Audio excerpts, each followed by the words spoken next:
Aujourd'hui, on se retrouve au laboratoire, mais cette fois-ci avec des roches de ma collection perso. Tu l'as vu dans le titre de la vidéo, on va parler de mes météorites.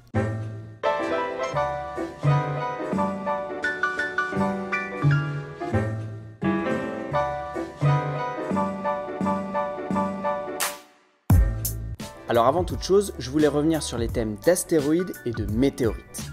Dans le dictionnaire de géologie, oui, ça existe. Un astéroïde est un corps de petite taille gravitant autour du Soleil.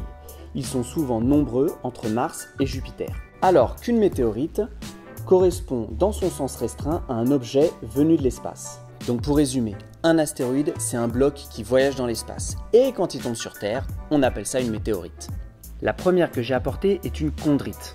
Enfin, c'est plutôt une coupe dans une chondrite. C'est une météorite dite pierreuse et non différenciée. Sur cet échantillon, on voit très bien les multiples petites sphères qui la composent. On appelle ça des chondres. Les chondres sont composés de plusieurs minéraux, comme des pyroxènes, des olivines et parfois des plagioclases, mais aussi divers petits minéraux très riches en fer. J'ai aussi une achondrite. C'est une autre météorite pierreuse, mais un peu plus rare que la première puisqu'elle provient d'un corps différencié.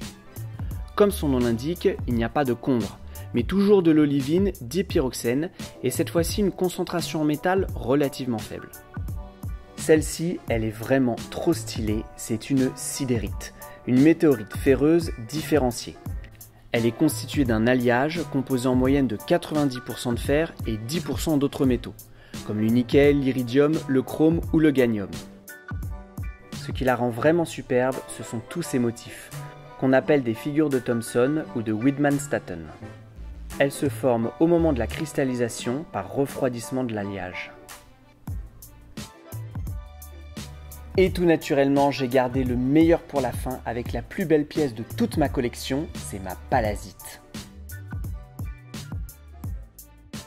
Alors ce qui saute aux yeux, ce sont ici ces gros minéraux d'olivine qui sont noyés, baignés dans une matrice de fer et de nickel.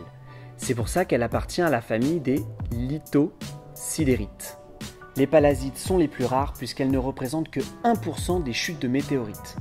Avant de finir, on va revenir sur la notion de météorite différenciée.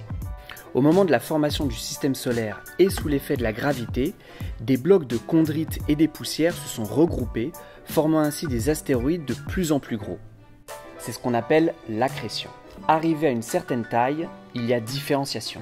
Quelques centaines de kilomètres de diamètre quand même. C'est-à-dire que sous l'effet de la chaleur et de la gravité, les matériaux les plus denses s'enfoncent vers le centre et les autres migrent en sens inverse. La structure interne se réorganise peu à peu en enveloppe concentrique. Lors de collisions violentes, certains de ces astéroïdes ont littéralement été pulvérisés dans l'espace. Mon achondrite composait la couche la plus superficielle, une espèce de croûte manteau. Ma sidérite, elle, correspondait au noyau et la palasite correspondait potentiellement à l'interface entre les deux. Alors à ton avis, elles ont quel âge mes météorites ? Eh bien potentiellement l'âge du système solaire, c'est-à-dire 4,6 milliards d'années. What ? J'espère que cette vidéo t'a plu, même si elle est totalement en dehors du programme du lycée. Mais ça me faisait plaisir de te montrer mes échantillons et surtout mes météorites. Pour information, je te mets dans la barre de description les références de chacun de mes échantillons. Et en attendant la sortie de la prochaine vidéo, n'oublie pas de t'abonner. Et sur ce, je te laisse, bonne révision.